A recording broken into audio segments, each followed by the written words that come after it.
Good evening. My name is Lex Harrison, and I'm the General Manager of Park City Jewelers here in Park City, Utah. We'd like to welcome you to our very first night of what I'm calling online and offline education. With this evening, we want to talk specifically about engagement rings and ideas that will be very important for you to pick out the proper engagement ring, and in general, some things you should know to make your shopping experience more enjoyable and much funner. I would like to tell you a little bit just about the company. We've been in business here for over 30 years. We are, of course, a brick and mortar store. Been family operated, and we are very proud to say that we have been chosen Park City's best of the best jeweler for the last 4 years in a row, ever since the community has started voting best of the best. So we're really proud of that. And of course, we deal with people from all over the world here in Park City. And of course, we have a very good following of all the locals that do business with us. One little thing about me, I've been in the business for over 35 years. I have many of the gemology titles that are important to have on our industry, but I won't bore you with all those. Let me just tell you that I've been doing this a long time. I've operated and owned 4 to 5 stores. I've managed multi-million-dollar stores, and I've been in this industry. And I know just a little bit of what I'm talking about, but I'm continuing to learn. So let's first get into some of the things that we think are most important. First of all, we would like you to know that if you have any questions, that you can certainly go online to our website and ask a question. If you would like, you can also email me at lex@parkcityjewelers.com and give me a question. I'm more than happy to answer it. And also, if you have any ideas that you'd like us to talk about that would be important for you for our future education seminars, to give us some ideas, and we're more than happy to do that. So first of all, I'm just going to start into engagement rings, and one of the most important things of buying an engagement ring is the diamond, of course. Most people are buying, all diamond engagement rings, and there's alternative stones, but we can talk about that later. So most people are very familiar with, again, the 4 C's of diamonds, which is the cut, the color, the clarity, and the carat weight. And this evening, for the most purposes, I just really want to talk about the cut of the diamond. Now, when I say the cut of the diamond, I'm not talking about the shape of the diamond. That would be like a round brilliant, an emerald cut, a cushion cut, a marquise, all the other fancy cuts. When I talk about, or the shapes, when I talk about cut, I'm really talking about the proportions of a well-cut diamond. And the cutting can add value or detract value from your diamond up to 20% to even 30%. And so it is so important to understand when you're out shopping for a diamond to ask some very specific questions. Ask them what the cut grade is. Ask them, can they share with you some of the numbers so you can determine how well that diamond is cut. Because a diamond that is well cut will return back to you the most brilliant and the most sparkle diamond that there is. So that's why it's very important. Now also, it takes much more skill to cut this diamond. Therefore, ideally cut diamonds, or very close to ideal cut diamonds, do run more expensive than some poor cut diamonds. But why this is so important, that I find, at least when I talk to people, is because if the cutting is poor, you won't get the sparkle that you want. And the first thing that people usually see when they buy or look at a nice diamond is the sparkle and the pizzazz and the brilliance that jumps out of it. Most people, the next thing they see color, they also see size, but the last thing they see is actually the clarity of the diamond. And we can discuss that maybe in one of our other terms. So let me give you a little bit example of how important this cut is. And no matter what shape of diamond we're talking about, there are better cuts and things you want to talk about. If you have a diamond that is poorly cut, or it is too shallow or too deep, the light will either leak out the side or leak down through the bottom of it. Many cutters now will have a diamond that's exactly the same, and this is a good comparison. We have 2 diamonds that exactly weigh 1 carat. They are exactly the same in color, exactly the same in clarity, and they weigh exactly the same. But because of the cutting, they can sparkle and look a lot different, and therefore there will be different values.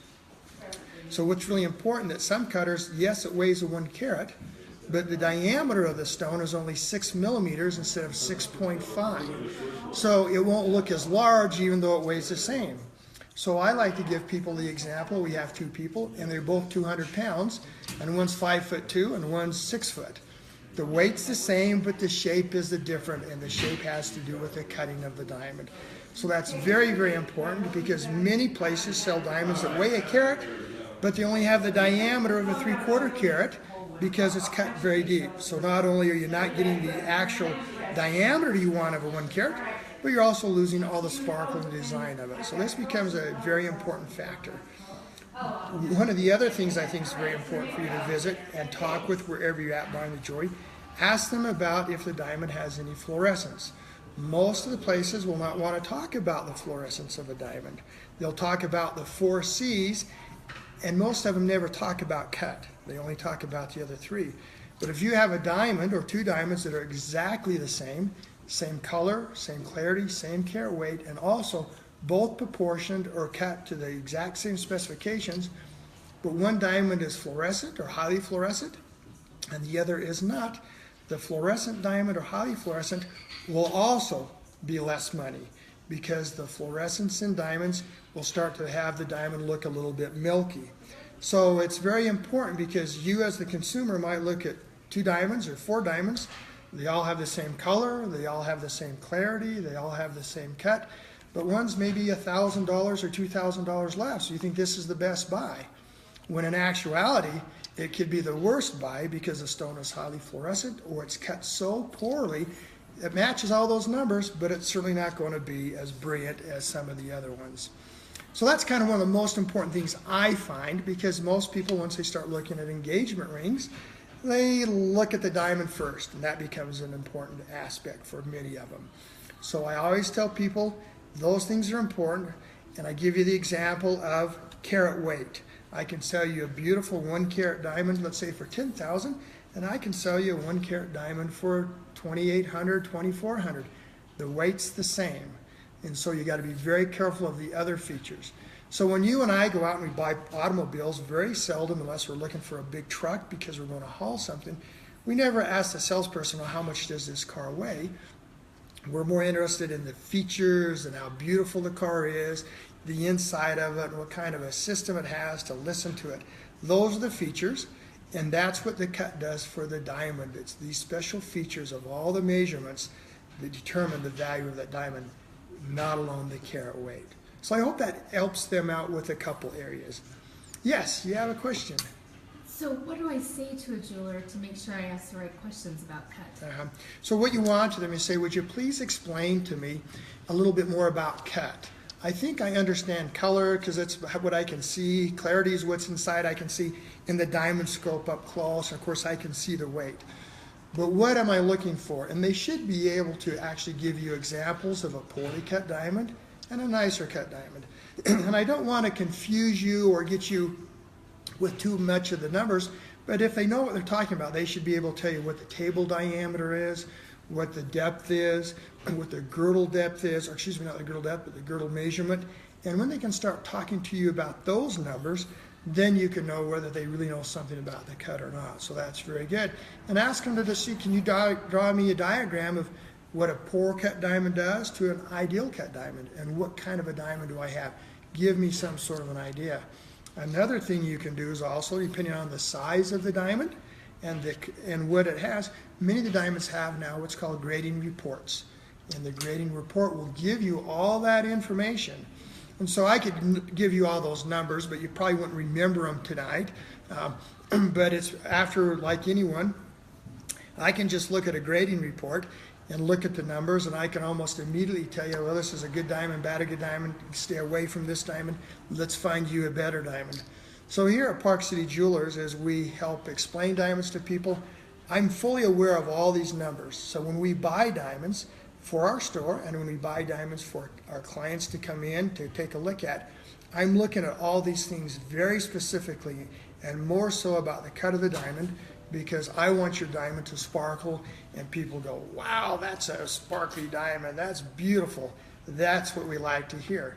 So our diamond dealers know when they're dealing with us, they go, Park City Jewelers, we got to make sure our diamonds are extremely well cut, ideal cut, or very close to ideal cut, because if we send them something that's not, they'll reject it and turn it right back.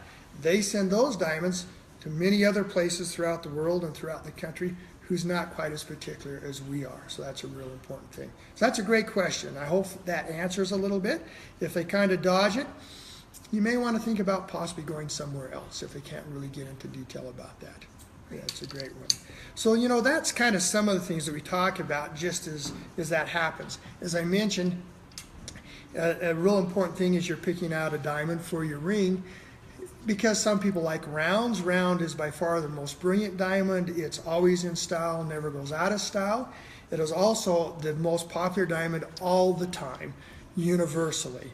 The other cuts come and go. At one time, marquise were very popular, about 5-6 years ago. They've been very, very unpopular for the last 7-8 years, but they're starting to come back.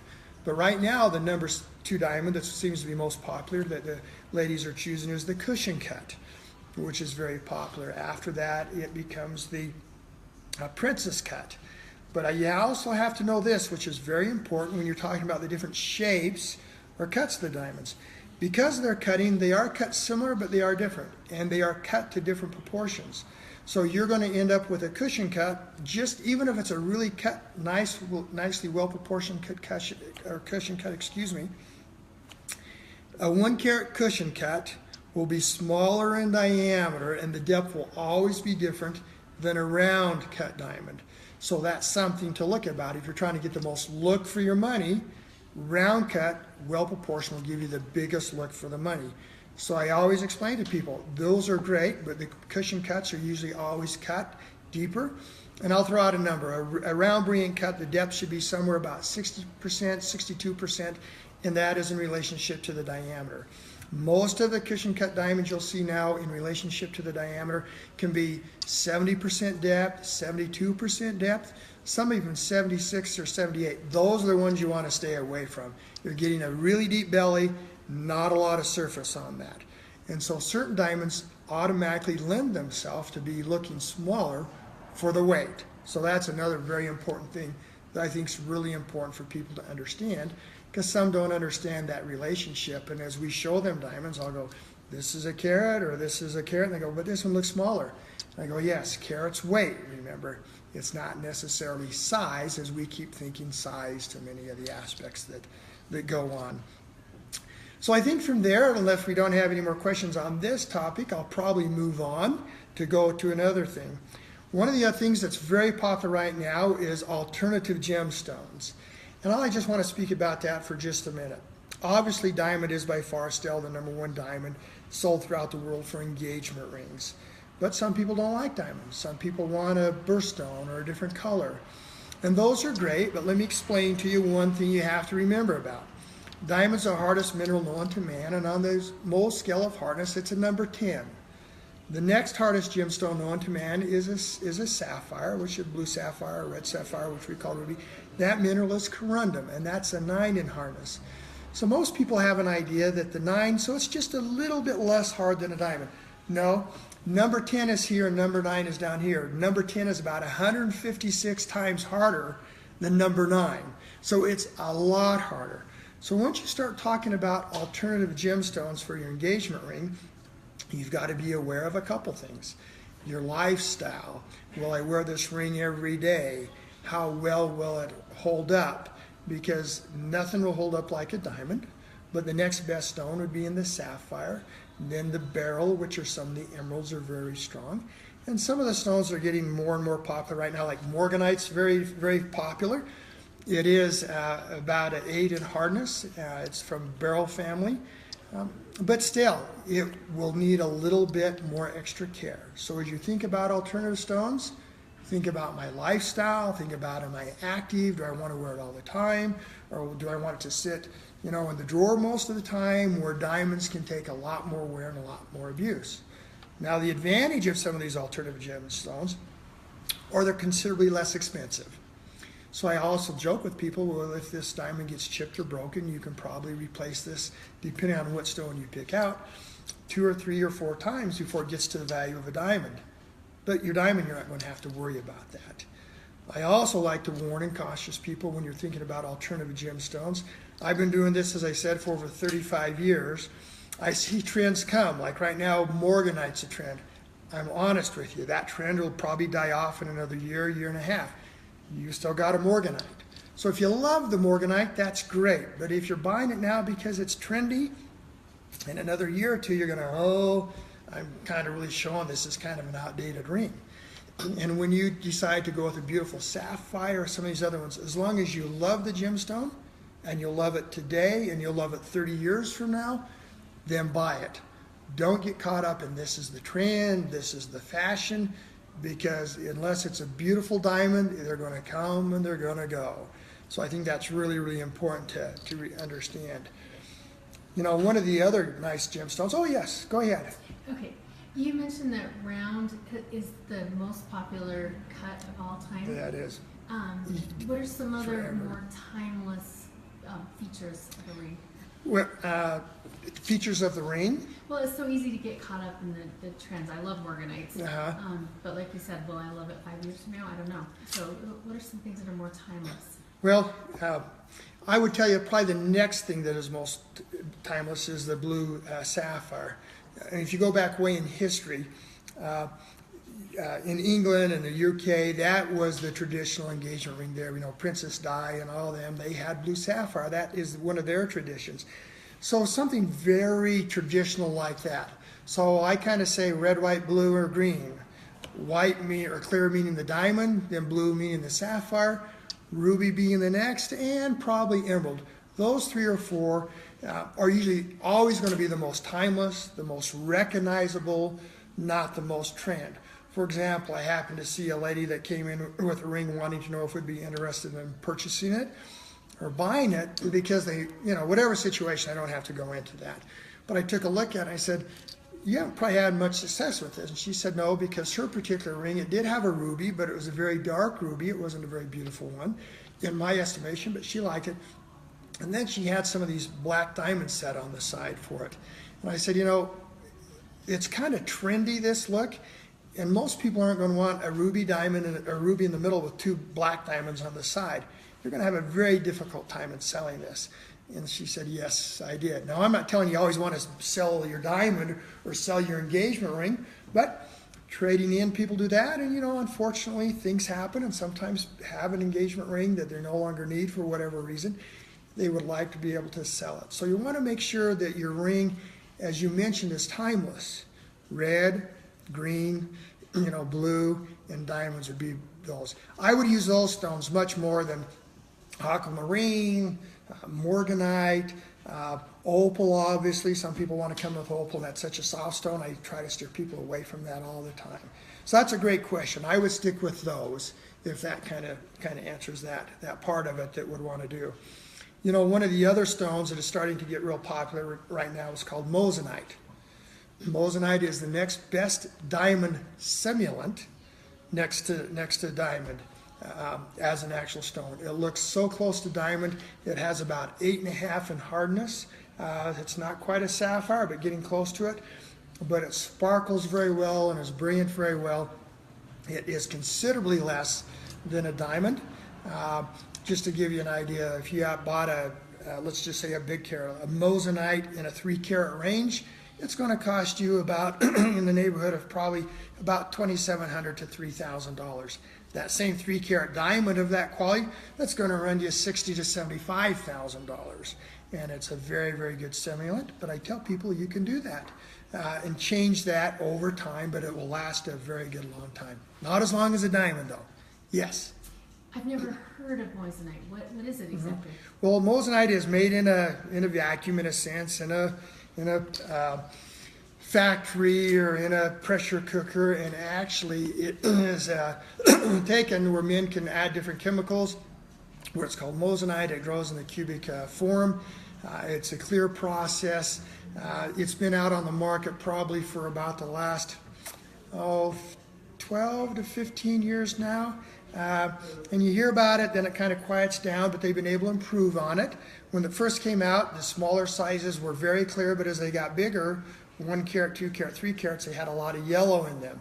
So they weren't very popular then. And like anything, they've been able to create it. It's much, much wider, and they've been able to lower the price. I remember when they first came out, you know, a 1 carat moissanite, they were running, you know, $4,000 or $5,000, $6,000, and I'd say, It's not a whole lot less than a real diamond, so why would you want to buy this on that aspect? The nice thing about moissanite, though, it actually has a higher refractive index than diamond, which means it actually shines and sparkles a little bit more than a diamond, just because of how it's made. Excuse me. So it is a beautiful alternative if a person is kind of price conscious. Now I have one other gemstone I have to talk to you about that is also an alternative gemstone. You might have heard, or you've been paying attention, man now has been able fairly successfully to create man-made diamonds. Again, made in a laboratory, made in a boule or a factory under extreme heat and pressure and temperature. Man now is able to reproduce what it took nature thousands and thousands of years to do, and now they can do it in a number of months. Okay, so let me be clear on this. This is a diamond with all the same natural characteristics of a Mother Nature diamond. Man just makes it. So that's starting to be an alternative source for people, because that right now, it used to be very expensive, and so people would buy the diamond, but technology is getting better and better. Therefore, the price of the man-made diamond is starting to drop considerably. But I would like to give you a word of caution. In our industry right now, as you are thinking about that for your engagement ring, it's very fine.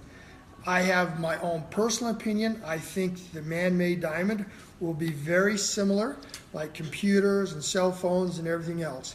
I think the price will continue to drop and continue to drop, because in our industry, there are places in other countries, and actually here in the United States, where they're setting up these facilities with these machines to make these diamonds, and some of them have as much as 300, 400, 500 of these machines now making these man-made diamonds on there. So nothing can help but have the price drop on these. They'll still wear well.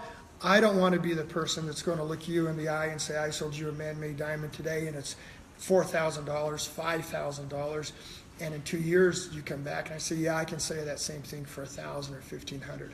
I just, in my personal opinion, that's the way it's going to go. But it's a great alternative. There's nothing the matter with that. How do we know we're not being sold a man-made diamond as a natural diamond? Well, first of all, that's a great question. Ask. And, you know, some of these things doesn't enter my mind, because honest jewelers, honest places will tell you that this is a man-made diamond, okay? And you can ask them who makes it. And there's 4 or 5 or 6 companies out there that have trade names that make that. So that is a great question. You just ask them. You guarantee this is not a man-made diamond. It's a diamond made from nature. And most of them will, if they're honest jewelers, which they're all over the world, they usually bring that out as an alternative. You know what? This diamond is $8,000. I can get you something that looks just like it for $4,000. Is it possibly something you would be interested? I am not afraid of these in the industry. Some people are concerned. It's just like everything else. There's a place for it for those who want it. There's a place that say, you know what? I want to make sure Mother Nature made my diamond. I want my diamond to continue to hold its value and to increase in value, where these man-made ones will not, but obviously you haven't paid the price on that. So it's a great alternative as we talk about alternative gemstones on that. So, you know, on those avenues, that's kind of some of the things that happens, and that's why I say alternative gemstones. Think about your wearability. Think about possibly, is it fad, not fad? Will I like it today, not like it today? Do I want something that will retain and hold its value, or do I not? And then kind of figure out what you want to do on that aspect. But don't fall as for the trends unless that's kind of what you want to do. But that's certainly a personal preference, is they do that. A couple of the other things, I can continue on, or if you have any questions, please ask some questions. And I don't have to sit here and just talk and talk and talk. But we kind of talked about some of the things you need to know about. We talked about the cut of the diamond. We talked about some diamond alternatives as you're out shopping for engagement rings. And of course, here I have trays full of different engagement rings that have different styles and that. But first of all, let's just talk about the metals. Because obviously right now, the most popular metal is still the white gold. And in white gold, you have 14 karat, 18 karat, and you have platinum. And then of course, there's the yellow gold that is starting to catch back up again, but it's kind of soft for a while, but it's getting more and more popular again. And the color that's caught on a lot is the rose gold color. That's the one that is very popular. And I'll also have to tell you this, I've been this a long time, as I mentioned. Rose gold seem to come and go, but I am here to tell you, rose gold is here to stay. It used to be a fad, but it's no longer a fad. More and more pieces of jewelry are made in rose gold, and if you love rose gold, that will not be a piece, in my estimation, you'll ever afterward goes completely out of style. It will always be in style and something that you can wear and enjoy for the lifetime of the ring and that rose gold aspect on it. So the only other thing you have to know about really is the metal. Sometimes people need to try them on. Your skin tone has a lot to do with whether white gold looks best on you, or whether yellow gold looks best on you, or whether rose gold looks best, or it just washes you out. So as you're out shopping, try on a few different colors. Because sometimes people's skin tones just do not look good with certain colors. And since they're 14 karat gold, I would tell you that probably 92-95% of all the engagement rings are done in 14 karat, either white gold or some yellow. 18 karat a little bit finer. They run a little bit more, but they're also a very nice alternative. 18 karat gold's a little bit softer, but there are ways they can make it very durable and very strong.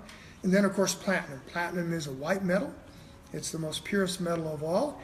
And right at the present time, the actual platinum is less than gold per ounce, but platinum is much more difficult to work with. It's harder to do. The skill to make platinum rings and settings is quite more involved for the jeweler and the manufacturer. Therefore, actually, the price of a platinum ring will be more than the price of a 14 karat gold or 18 karat gold engagement ring or wedding band and so forth like that. And that's just personal preference. You'll be able to enjoy all of them for many, many years. The only thing I do tell you about a little bit about platinum, platinum actually is a wonderful metal that I talked about, but platinum has a tendency to take on what we call a little patina finish, a little softer finish over time. The little scratches don't really scratch off gold, but kind of makes little grooves in it. And some of the women have bought platinum settings, and they like the bright look that you see in white gold, 18 karat or 14 karat, and they go, this keeps dulling up a little bit. And I go, that's just the nature of platinum.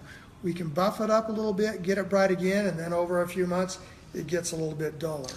So if you like that beautiful white, bright look of white gold, 14 or 18, I would stay away from platinum. I've had people come in and said, well, if someone had told me about that, I never would have bought platinum because I don't like that little bit softer look. So that's real important as you're trying to decide what to look for. And most people in a lot of places will not tell you about that finish part of platinum because I hear it all the time. Well, if they would have told me that, as I mentioned, I wouldn't have got platinum. I would have gone with either 18 or 14 karat gold. So that's a real important thing to remember as you're out looking for different ideas. So I hope that has some ideas on that. We've talked about a couple things. Let me remind you one more time. You can email me with any questions or ideas, and I will respond to you. Again, it's lex@parkcityjewelers.com. Ideas, suggestions, and give me just that day or a few days, and I will answer back to you. Or even if you want to give me your phone, sometimes it's just as easy for us to discuss these things over the phone, and we can accomplish and answer some of those questions for you. Or, of course, you can call us here at the store and ask for me, and I'm more than happy to do the best I can with answering your question right over the phone at that particular time if I can. So, again, I put an honest thing for you to do that. I think as I look down at some of my notes that I want to talk about, or at least I think are important, again, is the design of the ring. Again, unfortunately, I forgot to mention, while I'm doing this, our store is open. It is live. We have customers walking in and out of the store. I'm kind of hiding over in a corner, so that might not happen. But it is live while we're here. And so if someone comes in or I have to look, I'm just kind of seeing what else is happening in the store. And hopefully I won't get interrupted, but I might have to answer a question really quick. So, but we'll just do our best. The next thing I want to talk about a little bit is the design of the ring and the style that we've kind of talked again about. Certain styles come and go, and certain styles I can say, oh, I can look at this ring. This was a real popular style back in the 80s or 70s. And I don't have a real problem with that. I just want to make sure that when you're looking at a ring, that it's a style and a design that you know I'll be happy with today and 5 years from now, 20 years. But you can change rings just like people trade out cars or change things at different styles. But don't get caught up in some of the real fads, again, is what I would tell you. The real most popular ring that's been out so long that I'm sure all you women know is the halo look. It's micro pave, and it has a lot of little diamonds on the band, on the side of the band, or a center diamond in the middle with a halo, or a square or round, that's why we call it halo, with a bunch of little diamonds. Now, they've been extremely popular for the last 4 or 5 years. So that's great, but we're starting to see a slow turn away from that. That is a great look that also makes your center diamond look bigger with the diamonds around it, so there are purposes behind it. But I tell people that it's been a real well-received style. I think we're going to see it around for a little bit more, and then I think you'll see things maybe going back to a little bit more of the solitaire design. So as I had mentioned that, and I don't know how well you can see this, but this is one of those typical halo styles.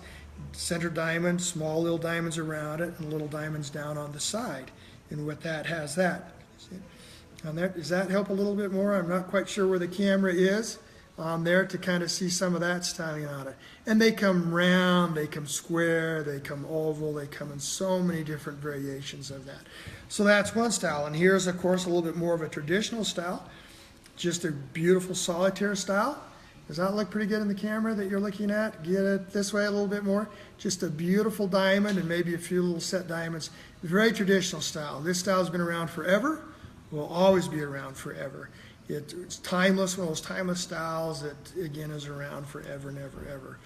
So again, I just kind of say this is that you just want to make sure that if it's a style that you want. Now, as you look at styling, I need to ask you to remember about your wearability, what you do on a daily basis. Are you going to wear this ring every day? Not every day. Because as you could see when I showed you this one here, hopefully I'm in the camera again, and that lot of little teeny diamonds, I mean these diamonds are held by a lot of little teeny prongs.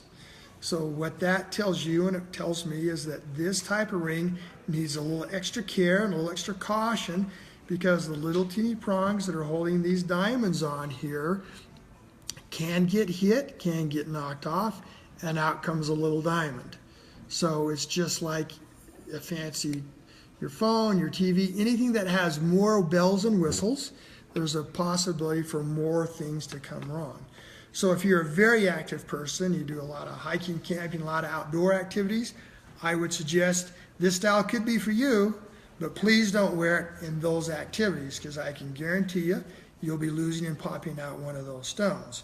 Or if you get a ring like this one here, I'm going to show, which still has some little small diamonds, but you can see these are 2 to 3 to 5 or 6 times bigger than the ones you just looked at. So these bigger, smaller diamonds have bigger prongs.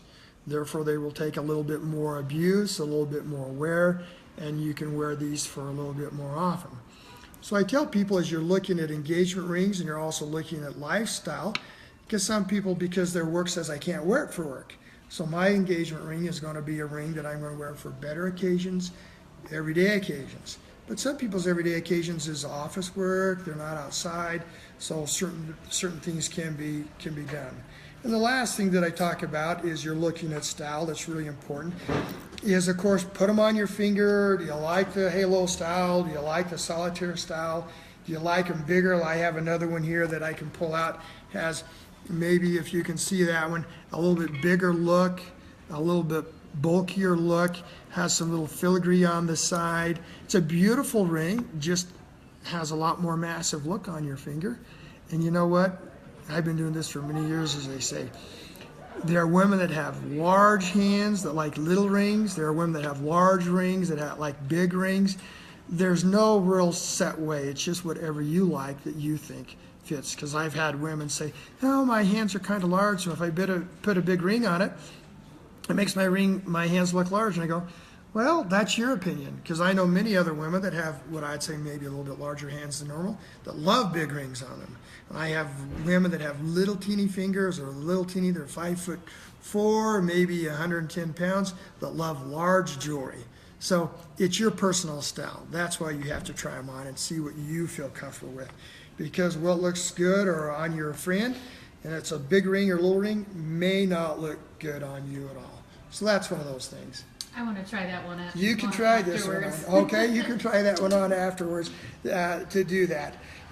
Because I've also had, unfortunately, the same people that have come back and said, I keep losing these diamonds on here. And I said, and I go through that with them. I said, well, they didn't tell me that, that this would probably need a little bit more care. And I just kind of joke with them and I say, well, I do a lot of things outside, but I don't wear my suit and tie and my silk out climbing, so why would you wear a 4,000, 5,000, 8,000, or who knows the price of your ring out climbing in mountains or skiing on the top? I mean, to me, it doesn't make sense. So you got to say, my jewelry is designed for certain activities and possibly not certain activities. But believe me, I've been doing this many, many years, and I know the women put their rings on and off they go.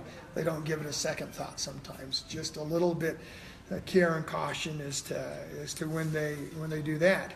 So we kind of talked about that micropave and halo design and fashion designs that might be coming. I wish I could tell you that I had some crystal ball and I could tell you what the next new fashion is.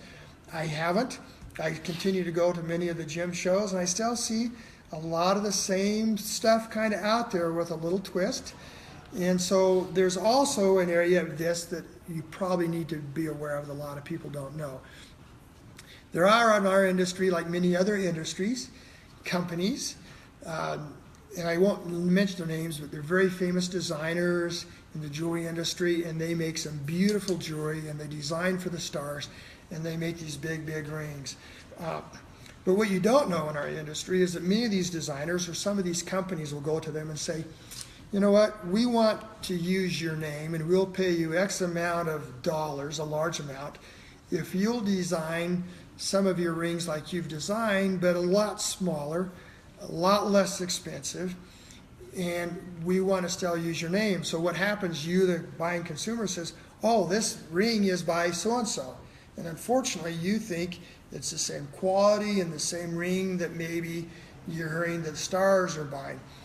Believe me, the only way they make them smaller and make them less expensive for these companies, because they say, not only will we pay you for your name, but we guarantee that if you'll make these designs for us, we will buy 10,000 rings or 100,000 rings from you, and it all goes into their pocket. So I can understand why designers are saying this is a great opportunity for me, but I've had people come in and say, gee, this thing isn't holding up, and it's a so-and-so ring, and I go, well, you only paid maybe 1/10 or even less the price, didn't you? So how could you expect it to be the same? So that's, I believe, the same in clothes and other things. You just have to be very aware, because some people are very name brand conscious, that when they walk into a store that's in the mall, that particular high fashion ring that they are selling with that name will be different than those in some of the more higher end stores. It's similar name, but the quality is completely different. So don't get confused on that aspect. That's happening on that aspect. So what we can end up doing from there, if you have a couple of questions, is we'll just continue on for a few minutes on there. I don't know how long we've been going, but probably 40, 45 minutes, and maybe we can wrap it up in a few minutes, depending on, because I still have things to discuss about, if we would like to. Let me bring out one important thing for you, too, just as you're out looking. There's something to be said about doing custom design for your special engagement ring. We find that what you can do is bring in your own memories, your own special things to think about, and we can take different pieces, and it will be memorized from this person to that person. And so when you look at that ring, and down the years, and you'll say, you know what, I remember when we sat down and we designed this ring together. And remember, this represents this, and this represents that. It continues to create the emotion, it continues to create the love, the commitment that you made to each other as you look at that ring for years and years down the road. Now, I'm not telling you can't have some of that when you walk into a particular mall store, okay, and just buy something right that's there that many, many people have bought, and you maybe haven't put into it. It's kind of like, you and your family, you put thought in you built your house together, you designed it. It has a lot more memories than you just walk in and buy it. Sometimes it's easier the other way, but I want to remember how that can be done. Now, obviously, I bring that up for a couple of reasons. that it brings memories to you, it brings commitment to you, you know, during times of stress and so forth, or things are going on, that how will you remember back 10 years ago, 5 years ago, 20 years ago, 30 years ago, when you're in love and you made this special ring for you. That happens. Here at Park City Jewelers, we do lots of custom work, not only in fashion jewelry, but custom engagement rings. We take diamonds, move them around, we take things we have, we adjust them and change them for anything that you would like to do too. So we have about 4 and 5 designers here. We have all the latest equipment to take any pictures, ideas, sit down with you, draw something up, and create your special ring. Yes, what a question. Does it cost a lot more to design my own ring? Yeah. Well, you know what, that's a wonderful question. And let me just tell you the idea to that is that it doesn't cost a lot more, but it does cost more because we're making a special wax for you, a special CAD/CAM design for you, and this is your ring. Here at Park City Jewelers, when we design your ring for you, that's your ring. We're not going to go ahead and reproduce it and resell it. You know, it's yours. We do not do that because it's your custom design, your thought, what you put into it. So I tell the people it's very similar. You walk out, and if you're buying a house, and it's just one on the mini block, it's like the other 4 or 5, then there's another one just like yours. Costs a lot, well, not a lot, but some less than if you did order or go find an architect and he makes a ring from scratch. So yes, it does. And the answer is, well, how much more? And I go, well, some designs are very intricate and some aren't intricate. So to guys, I relate it, here's their stock car. Now you want special rims on it, you want special tires, you want the 6th stereo change, and all that can take that, you know, $25,000 car up to $38,000 in a hurry. Or your person could change it, and that $28,000 or $30,000 car can only be $32,000. But it is a great question. But yes, do expect to be paying some more, but it's not like it's double or triple or anything like that. So nobody else will have one. That's right, and so that is yours on that. So it's very important that we end up doing that. I have some customers that have come in the store, and I am very fortunate that they want to buy one of our custom bracelets that we have here that's made only here in Park City Jewelers. It's what we call our mountain bracelet. So let me just kind of wrap this up for now.